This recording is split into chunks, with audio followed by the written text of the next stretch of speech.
বাংলাদেশের জুলাই আগস্টের ছাত্র জনতার আন্দোলনে দমন পীড়নের অংশ না নিতে সেনাবাহিনীকে নাকি সতর্ক করেছিল জাতিসংঘ। জাতিসংঘের মানবাধিকার বিষয়ক হাই কমিশনার ভলকার তুর্ক বিবিসিকে একথা জানিয়েছেন। অন্যদিকে বিবিসির সাথে অপর এক সাক্ষাৎকারে ডক্টর ইউনূস বেশ কিছু বিষয়ে খোলামেলা মতামত দিয়ে জানিয়েছেন। এই দুটি সাক্ষাৎকার নিয়ে আপনার বিশ্লেষণ জানতে চাই। ধন্যবাদ টিটু ভাই।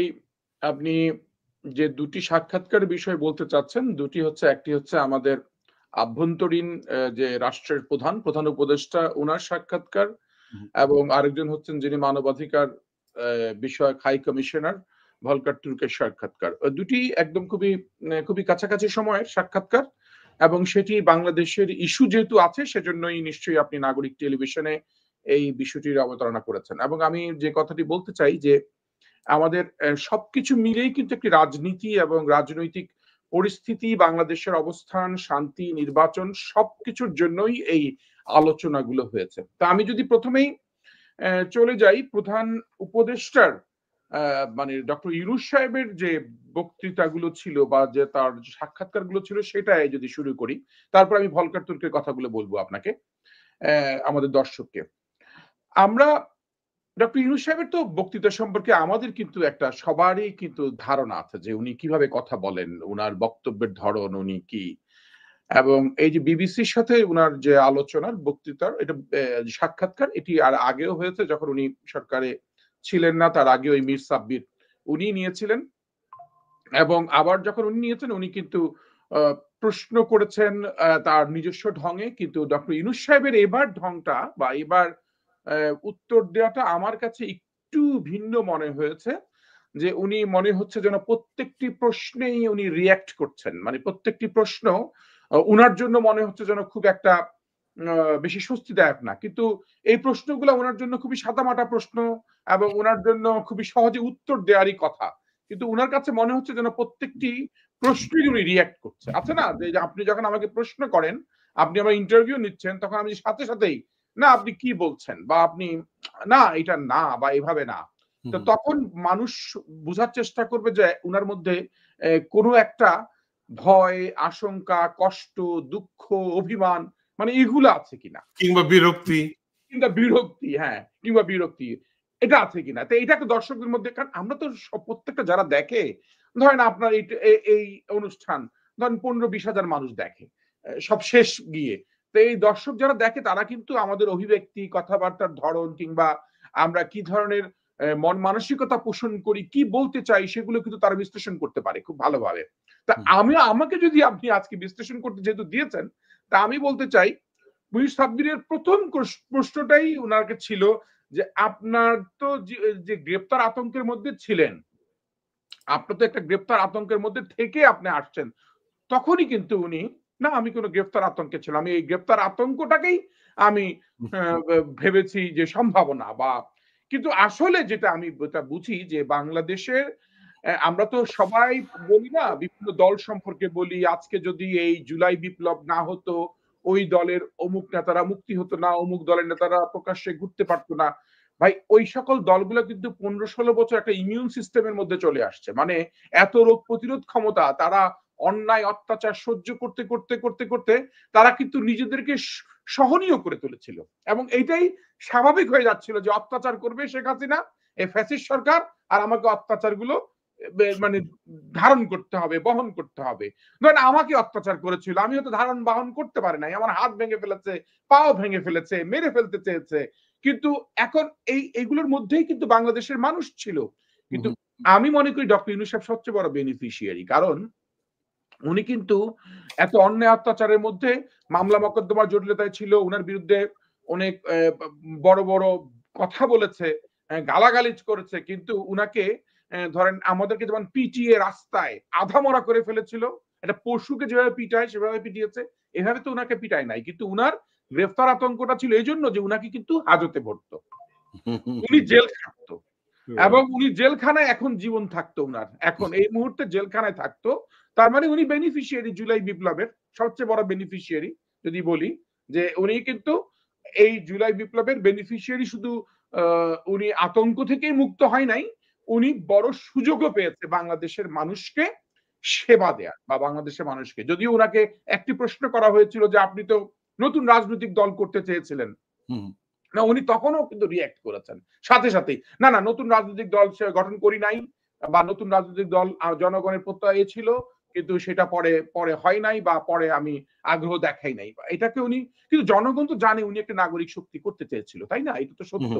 এবং তার মানে যেহেতু একটা রাজনৈতিক দল যখন গঠন হয়, রাজনৈতিক ক্ষমতাটা রাষ্ট্র চালানোর একটা ক্ষমতাকে মাথায় নিয়েই, যে আমি রাজনৈতিক দল গঠন করব, আমি রাষ্ট্রটা পরিচালনা করব, রাষ্ট্রের মানুষের জনগণের সেবা করব।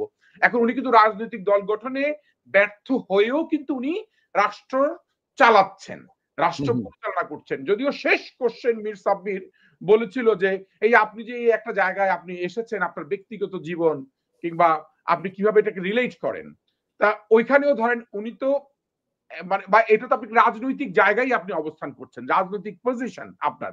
কারণ প্রধান উপদেষ্টা আপনার রাজনৈতিক দলের প্রধান না, কিন্তু একটা রাজনৈতিক বলয়কে নিয়ে তো আপনি আবর্তিত। কিন্তু এটাতে উনি রিঅ্যাক্ট করেছিলেন কিন্তু।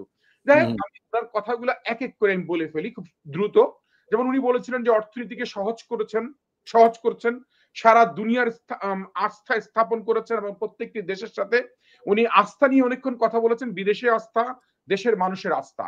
বারবার বিদেশের যে আস্থাগুলো আমি বলতে চাই যে বিদেশের আস্থা বলতে গিয়ে ওনার বক্তব্যের প্রথম দিকে না শেষের দিকে এসে যখন বলেছেন যে ভারতের সাথে তার সম্পর্ক অনেক ভালো, ভারতের সাথে শুধু মোদির সাথে তো প্রথম চোটে কথা বলেই ফেলেছেন, এবং সেই সাথে উনি ভারতের সাথে তাদের নিয়মিতই কথা হচ্ছে, ভারতের সাথে কোনো শুধুমাত্র কিছু অপপ্রচারের কারণে, এটা তো আমি মনে করি এটা এটা কোনোভাবে আমি মেনে নিতে পারি না। কারণ হচ্ছে শুধুমাত্র অপপ্রচারের কারণেই ভারতের সাথে আমাদের সম্পর্ক নষ্ট ছিল না। ভারত তো মূলতই আমাদের সর্বনাশ করার চেষ্টা করেছে, ক্ষতি করেছে, নষ্ট করেছে।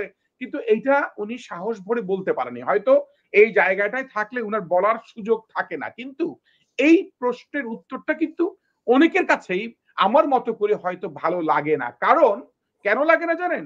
এই আজকেই আপনি দেখেন, আমি দেখছিলাম যে ভারতের মনে হচ্ছে সেনাপ্রধান রাইট, ভারতের সেনাপ্রধান যে কথাটি বলেছেন, সেই কথাটি হচ্ছে কি যে আমরা নতুন নতুন নির্বাচিত সরকার আসলে তাদের সাথে আমরা আলোচনায় আমাদের সাথে সম্পর্ক তৈরি হবে।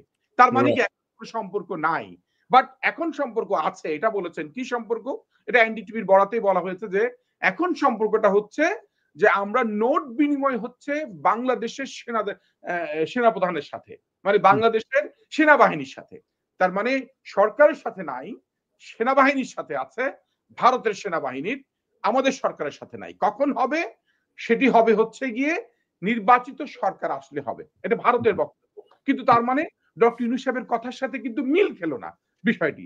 আপনি দেখেন মিল হলো না। ডক্টর ইউনূস সাহেব এই কথাটাকে আরো অনেক ভালোভাবে জনগণের যে যে পালসটা বুঝে সেই সাথে বাস্তবতাটাকে উনি তুলে ধরতে পারতেন, সেটা উনি তুলেন নাই। যাই হোক, এটা আমি মনে করি এটা হয়তো উনি টেকনিক্যালি উত্তর দিয়েছেন একজন রাষ্ট্রপ্রধান হিসেবে। তবে উনার এই প্রশ্নটা আমার কাছে আরো বেশি খারাপ লেগেছে আমার, সেটি হচ্ছে যখন আইন শৃঙ্খলার ব্যাপারে ওনাকে বলা হয়েছে যে আইন শৃঙ্খলা পরিস্থিতি অবনতি হয়েছে অনেক, উনি বলেছেন না কোথায় অবনতি, একদম সরাসরি। মানে আমি কিন্তু ডক্টর ইউনূস সাহেবকে এইভাবে রিয়েক্ট করতে দেখি না। নরমালি উনি তো খুবই সাদা মাটা ভাবেই নেন, হ্যাঁ অবনতি তো হবে, দেশের এই অবস্থা, এই পরিস্থিতি, পুলিশ কাজ করছে না ঠিক মতো করে, পুলিশগুলো এখনো সেই ফ্যাসিবাদের পুলিশের বীজ বপন করা, তারপরে প্রশাসনের সর্বত্র জায়গায় উনি যদিও দায়সারা ভাবে এইসব কথাই বলেন, এটাই যদি বলতো, কিন্তু উনি ডাইরেক্ট যখন উনি রিয়েক্ট করেছেন সেই কথাটা হচ্ছে, এবং সাথে সাথে কিন্তু ডেটা দিয়েছেন। মীর সাব্বির যে ডেটাটা দিয়েছেন যে 50 ভাগ ডাকাতি বেড়েছে, ধরেন একটা উদাহরণ দিয়েছে, যেমন ধরেন ডাকাতি বেড়েছে 50%। তার মানে সাথে সাথে যখন সে জানতে চেয়েছে তাহলে আপনার কাছে কোনো ফ্যাক্টস ফাইন্ডিংস আছে কিনা, হ্যাঁ সে বলেছে আমার কাছে আছে। তারপরে উনি আরো একটি কথা যেটা বলেছেন, মানে আমি ওনার কথাগুলো খুব সংক্ষেপে শেষ করি, বাট একটু রিয়েক্ট করছি এজন্য যেহেতু একটা ক্রিটিক্যাল অ্যানালিস্ট হিসেবে আমাকে এগুলা করতেই হচ্ছে, যাতে আগামী দিনে এই ধরনের কথাগুলো যখন বলবে মানুষের স্বার্থ সংরক্ষণ করে এবং সেই সাথে মানুষের আবেগ বিবেক এবং পরিস্থিতিটাকে মাথায় নিয়ে করতে হবে। অনলাইনে মামলা করা যাচ্ছে, উনি ধরুন বললেন একটা উন্নতি, এটা যে ফ্যাসিস্ট হাসিনার মতন যে আমরা সব ডিজিটালাইজ করে ফেলেছি। অনলাইনে বাবা, অনলাইনে তো মামলা করা যাচ্ছে না। অনলাইনে হয়তো অভিযোগ করতে পারেন, আপনি জেনারেল ডায়েরি করতে পারবেন। মামলা করার প্রক্রিয়া যে কত কত ঝামেলা পোহাতে হচ্ছে, থানায় দ্বারস্থ হতে হচ্ছে, তারপরে সেখানে বারবার। অতএব মামলা মকদ্দমার ক্ষেত্রে অনলাইনে করার কোনো সুযোগ নাই, বাট উনি বলেছেন এই কথাটি। এবং যাকে যখন জিজ্ঞেস করা হচ্ছে যে এই আস্থা অর্জনের প্রশাসনের সাথে, এই মাঠ প্রশাসনের সাথে আস্থা অর্জন যে 7 মাসেও হয় নাই, এবং এই হওয়া ব্যাপারটাগুলোকে উনি মানে আমি মনে করি উনার উত্তরটা খুব ভালোভাবে হয় নাই। কারণ আস্থাগুলো উন্নয়নের জন্য উনার কি করণীয় সেটি কিন্তু দেখার দরকার ছিল। এবং আরেকটি প্রশ্ন খুবই ভালো, যে রাজনৈতিক দলগুলোর সাথে, সেনাবাহিনীর সাথে আপনার এই সম্পর্কগুলো নিয়মিত, এবং রাষ্ট্রপতির সাথে নিয়মিত। হ্যাঁ, উনি বলেছেন রাষ্ট্রপতির সাথে খামাখা আমি যাবো কিনা, মানে যাবো কেন, রাষ্ট্রপতি ওইখানে কি আমি বসে থাকবো নাকি। তারপর উনি সেনাবাহিনীর সাথে, হ্যাঁ আমাদের হচ্ছে, যখন সেনাবাহিনী একটি বক্তব্য দিল রাওয়া ক্লাবে, সেই বক্তব্য আপনি জানতেন কিনা বা আপনি একমত, এটা তার বিষয়। তাহলে আপনার সাথে নিয়মিত যে কথা হচ্ছে তার কোনো প্রমাণ তো নাই। নিয়মিত আলোচনাগুলো তো আপনি, যেখানে উনি রাষ্ট্র সংকটে পড়বে, সার্বভৌমত্ব হারাবে, এমন একটা হুমকির মতো কথা বলছে সেনাপ্রধান, সেখানে আপনি বলছেন এটা তার বিষয়। তার মানে আপনার সাথে সেনাপ্রধানের গ্যাপ। এবং সেই সাথে রাজনৈতিক দলগুলোর যখন কথা হচ্ছে, তারেক রহমানের উদ্ধৃতি দিয়ে বলেছে যে বাংলাদেশ জাতীয়তাবাদী দলের যিনি ভারপ্রাপ্ত চেয়ারম্যান তারেক রহমান যে কথা বলেছে যে অন্তর্বর্তীকালীন সরকার সম্পর্কে জনমনে সন্দেহ রয়েছে, উনি আবারও খুব বড় রিয়েক্ট করেছেন। হ্যাঁ, জনমনে সন্দেহ নাই, উনার মধ্যে কোনো সন্দেহ আছে কিনা আগে হবে। এই যে তার মানে এখন আরেকটি প্রশ্ন করেছেন, ছাত্রদের যে রাজনৈতিক দল গঠন করেছে, এই রাজনৈতিক দল সম্পর্কে আপনার কোনো সহায় বা সরকারের কোনো সহায়তা আছে কিনা। তো এটা তো ঠিকই স্বাভাবিক, সরকারের সহায়তা নাই এটা উনি বলবেনই, কিন্তু এরা তো সরকারের অংশ ছিল। নাহিদ ইসলাম তো সরকারের অংশ, এবং এখান থেকে এবং তার অন্যান্য সবাই আরা যারা আছে তারা সরকারের অংশ। এগুলো একজন চলে গেছে, তার মানে ধরেন বিএনপির কেউ যদি মন্ত্রী হয় আর কেউ যদি রাজপথে থাকে, সেও বিএনপি রাজপথে থাকা মানুষটা, আর মন্ত্রিত্ব পেলেও সে সরকারের একটি অংশ। এই কথাগুলো আমার কাছে একটু খটকা লেগেছে।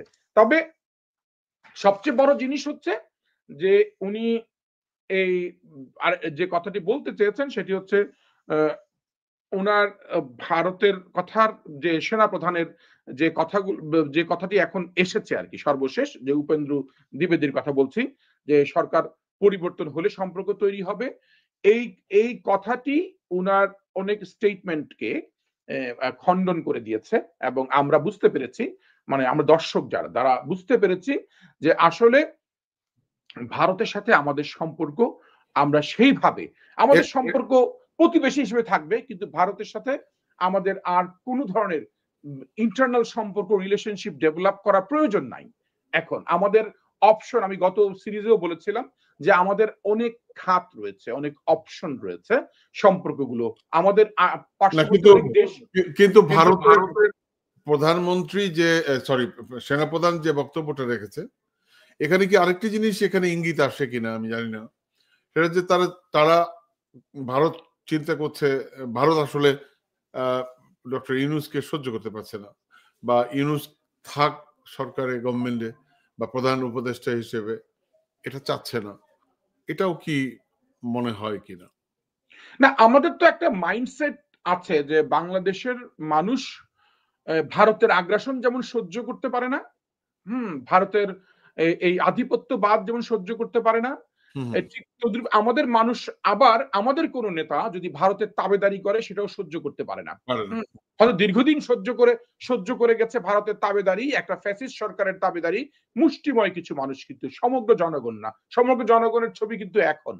অর্থাৎ এখানে আপনি যে কথাটি বলতে চাচ্ছেন যে ভারত তো আমাদের কখনোই কোনো মঙ্গল কামনায় কোনো কাজ করেছে, সেটা এই সরকার না। আপনি আগামী সরকারও, যারা নির্বাচিত সরকারও যদি আসে, ভারত যে তাদের জন্য মঙ্গল কামনা করবে সেটি কিন্তু ভাবার কোনো কারণ নাই। শুধু ভারত মঙ্গল কামনা করবে শুধু শেখ পরিবারের জন্য। অতএব এই শেখ পরিবার ছাড়া অন্য কোনো পরিবারের কারো জন্যই মঙ্গল কামনা করবে না। আপনাকে যদি আজকে রাষ্ট্রের দায়িত্ব দেওয়া হয়, আপনার বিরুদ্ধেও তাদের অবস্থান থাকবে। আপনাকে যেভাবে হোক আপনাকে একটা অস্থিতিশীল অবস্থার মধ্যে রাখবে, আপনাকে সংকটের মধ্যে রাখবে, আপনাকে বিপদের মধ্যে রাখবে। যাই হোক, আমি উনার প্রসঙ্গ শেষ করলাম। আমি হয়তো অনেক নেতিবাচক কথা বলেছি, বাট ইতিবাচক জায়গাটা হচ্ছে যে ডক্টর ইউনূস তো আমাদের অবশ্যই একজন গুরুত্বপূর্ণ জায়গা, এবং সেখানে এমন একটি সময়ে আমরা উনাকে পেয়েছি বা নিয়েছি, আমরা দায়িত্ব দিয়েছি যে সময়টা সংকটকালীন একটি সময়, এবং এই সংকটকালীন সময়ে উনাকে অনেক কিছুই, অনেক বাধা বিপত্তি পার হতে হচ্ছে, অনেক হুম, অনেক অনেক কষ্ট, অনেক সমস্যা, সবগুলোকে আমলে নিতে হচ্ছে। এবং সেই আমলিগুলো নেওয়ার জন্য আমি যেন বারবারই বলে বলে আসছি, ডক্টর ইউনূস এখন যদি ব্যক্তিগত শুধুমাত্র নিজস্ব ক্রেডিবিলিটি বা শুধু ক্রেডিট নেওয়ার অবস্থানটা যদি শুধু চিন্তা করে, তাহলে উনি বিপদগ্রস্ত হয়ে দেশ মানে চলে যেতে হবে, এখানে খুব কষ্ট পেয়ে যেতে হবে।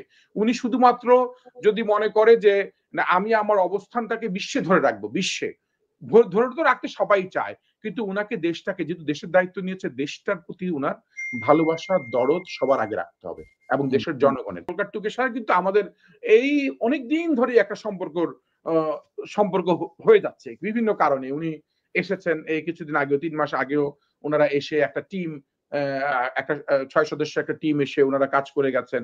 এবং আপনি নিশ্চয়ই জানেন যে ভলকার তুর্কের কিন্তু আরেকটা অ একবার বছর খানেক আগেই হবে, বা এই আগে যখন মালয়েশিয়ায় যখন এই কলিং ভিসায় ৫ লক্ষ শ্রমিক যখন বিপদগ্রস্ত ছিল বাংলাদেশের, হ্যাঁ, তখনও কিন্তু ভলকার তুর্ক মালয়েশিয়াতে গিয়ে কিন্তু ওদেরকে আশ্বস্ত করেছে এই যে শ্রমিকদের উপরে নিপীড়ন, নির্যাতন এগুলো বন্ধ করার জন্য, এবং এগুলোর ব্যাপারে উনি একটা বড় ধরনের অ্যা একটা মেসেজ দিয়েছেন, যে মেসেজগুলো কিন্তু আমাদের অনেক কাজে লেগেছে। তার মানে উনি কিন্তু এই মানবাধিকারের যে কাজগুলো করে যাচ্ছেন, সেখানে বাংলাদেশকে অনেক জায়গায় রিলেট করা যাচ্ছে।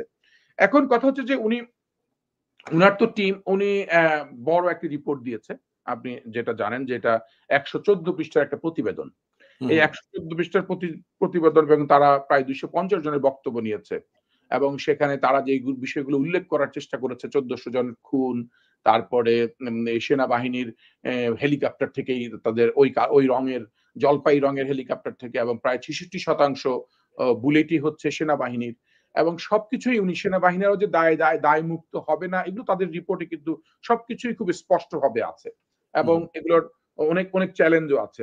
এবং সবচেয়ে বড় যে বিষয়টি এখন মানে কেন বেশি এই কথাগুলো এখন এসেছে, সেটা হচ্ছে যে সেনাবাহিনীকে একটা হুমকি দেওয়া হয়েছিল তখন, শান্তি রক্ষা এক ধরনের থ্রেট দেওয়া হয়েছিল, যদি এই শান্তি রক্ষা মিশনে যদি যেতে হয়, তাহলে তোমরা এ ধরনের অপকর্ম বন্ধ করতে হবে। যে এই থ্রেটটাই কাজে লেগেছে। তার মানে তার যে বিবিসির হার্ড টকে তাকে বিভিন্ন দেশ সম্পর্কে তাদের অবস্থান জানতে চাওয়া হয়েছিল, তখন হুম, উনাদের একটা সফলতার গান গাইতে গিয়ে, যে উনার একটা কেস যে সফল, সেই সফলতার কথা বলতে গিয়ে উনি এটা বলেছেন। এটা এটা যতটা সত্য, আবার at the same time Bangladesh তো এটা একটা হোম গ্রাউন্ড, একটা নিজস্ব গতিতে বাংলাদেশে একটা বড় বিপ্লব তৈরি হয়েছে, আপনি জানেন। এই বিপ্লবের ভাগিদার হয়তো আমরা বিভিন্নভাবে বিভিন্নজন নিতে চাই, নিতে পারিও। সবারই সম্পৃক্ততা রয়েছে। যেমন আপনি জানেন এই নাগরিক টেলিভিশনে কিন্তু আমরা ১ম মনে আছে কিনা সেই ২১ তারিখে ২১শে জুন আমরা কিন্তু এই লাল দাগের ব্যাপারে ক্যাম্পেইন শুরু করেছি। যে আমরা চলেন, আমরা কিন্তু এর ঠিক ৯ দিনের মাথায় সারা বাংলাদেশে, এবং হুম, এটা এখন যদি নাগরিকটি বলতে চায় যে এই লাল দাগের ব্যাপারে আমরা শুরু করেছি, করতে পারে। কিন্তু কথা হচ্ছে যে এগুলো প্রত্যেকেরই কিন্তু কাজে লেগেছে। কোন না কোন বিষয়গুলো কাজ হয়েছে। ঠিক তদ্রূপ আমি মনে করি ভলকার তুর্কের একটা ভূমিকা ছিল অসাধারণ, এবং সেই ভূমিকাগুলো, তার যে ওয়ার্নিং টু দ্য আর্মি ছিল, এটা অবশ্যই একটা সিগনিফিক্যান্ট। এখন সেনাবাহিনী সেনাপ্রধান যতই বলুক যে হ্যাঁ ঠিক আছে, এই ওয়ার্নিংটা তখন সে ওয়ার্নিং এর দিকে বেশি নজর দিয়েছিল, নাকি হুম, তারপরও তো সে হাসিনাকে এক্সিট দিয়েছে, সে ওয়ার্নিং এর দিকে যতটা নজর দিচ্ছে না, এই নিরীহ বাচ্চাদেরকে হত্যা করা হয়েছে সেটাকে তাকে বেশি কষ্ট দিয়েছে। এটা একটা সময় হয়তো এই বিষয় নিয়ে আমাদের অনেক কথা হবে, অনেক আলোচনা হবে। কিন্তু আমরা সোজা কথা যে বলতে চাই, উনারা তো জেনেভায়ও গিয়েছিলেন, সেটা যে জেনেভায় গিয়ে প্রতিবেদন দিয়ে আসছেন। সেখানে আমাদের সরকারের পক্ষ থেকেও মুগ্ধর ভাই ছিল, আমি দেখলাম। তারপরে আসিফ নজরুল্লাহ ছিল, এবং সেখানে গিয়ে তারা যে অধিবেশনে বসেছিলেন, ৫৮তম জেনেভার যে অধিবেশনে জাতিসংঘের, সেই অধিবেশনেই এই পুরো বিষয় নিয়ে, বাংলাদেশ বিষয় নিয়েও আলোচনা করেছেন। তাহলে ভলকার তুর্কের বক্তব্যের বেশ শানে নজরুল যেটা, মূল কথাটা যেটা, সেটা হচ্ছে এই জাতিসংঘের এই মানবাধিকার কমিশন বাংলাদেশের এই জুলাই বিপ্লবে একটি সিগনিফিকেন্ট ভূমিকা রেখেছেন। সে যদি ভূমিকাটাই বলেন সাদামাটা ভাবে, আমরা সেই ভূমিকাটাকে এন্ডোর্স করতে চাই যে হ্যাঁ, তারা এই ভূমিকাটা রেখেছেন, এবং এই ভূমিকাটা কার্যকর হয়েছে, কাজে লেগেছে, ইফেক্টিভলি কাজে লেগেছে। অতএব আমি মনে করি যে ঠিক আছে, এবং সেখানে আলোচনা সমালোচনা এটা কিন্তু আমরা অনেক আগেই জানতাম নয়ন ভাই। আমরা কিন্তু জুলাইতেই আমরা যখন আন্দোলন উত্তাল, তখনই কিন্তু আমরা এটা বলেছি, আমাদের প্ল্যাটফর্ম থেকে সাকিব বলেছে, তারপরে জুলকারনাইন সারের একটা বিশাল লিস্ট দিয়েছিল, যে ওই লিস্টের মধ্যেও জুলকারনাইন সামি সেও কিন্তু এটা উল্লেখ করেছিল যে এরকম একটি কি বলে নির্দেশনা জাতিসংঘ থেকে এসছে।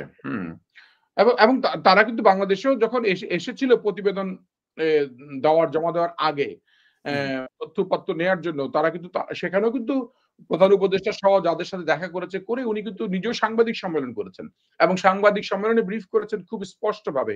তখনও ওনাকে 4 মাস আগেও আমরা দেখেছি যে উনার প্রতিবেদন এবং উনার ব্রিফিং, সেখানে আমাদের এই জুলাই বিপ্লবের বিষয়ে তাদের কিন্তু একটা অ্যাক্টিভ রোল ছিল।